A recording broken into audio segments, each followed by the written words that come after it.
Hey YouTube land, so this is a quick video about the replacement of a mass air inflow boot, also colloquially known as an air tube, evidently. But I just finished replacing it, so I wanted to walk you through how I did mine. There's the old one, and I did, obviously you can see where I repaired it temporarily.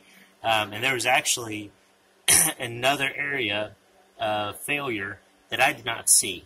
So if you think that you fixed it, maybe you haven't. So I would suggest definitely replacing it as soon as possible. This is the original. I took it out in two pieces just because the heat. This thing only has 80,000 miles on it. But the heat from it has made it very hard and hard to take out. So I pretty much never take things out in two pieces and replace them in one, just because I think it's bad practice. But I got to this one, and I'll just show you how new and supple this new boot is. So just, with minimal pressure, you can see how much that moves. And I could smush this thing completely flat if I wanted to. It's really soft and supple. And this, same amount of pressure, it barely moves. Maybe an eighth of an inch. So I would suggest, getting yourself I used a pair of metal snips because I didn't know if there's any metal ribbing inside of this thing. But you don't need that. You could use a really heavy-duty pair of scissors. So the hardest part about this whole thing is the screw that is, let's see if I can get a flashlight on it, right there. You can barely see it. Right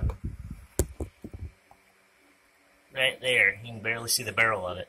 And it's hard to get back in there with any kind of a tool. I had one of these small screwdrivers that I couldn't quite sneak back there on the old one. I could on the new one, and that's how I put it back on. I guess Chevy redesigned it just a little bit to make it just a little easier.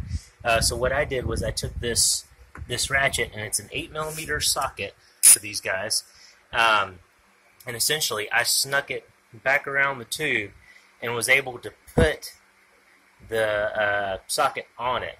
And I wasn't able to twist the ratchet, but I was able to loosen it just like that.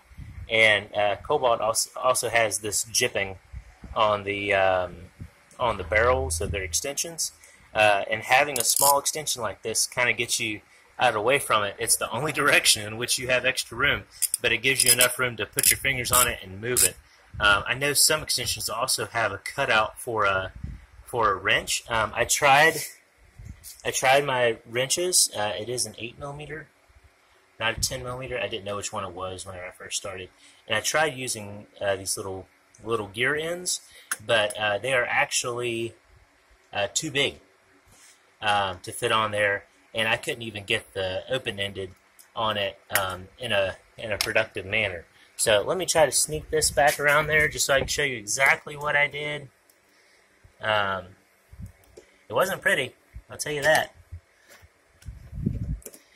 Yep, essentially that right there.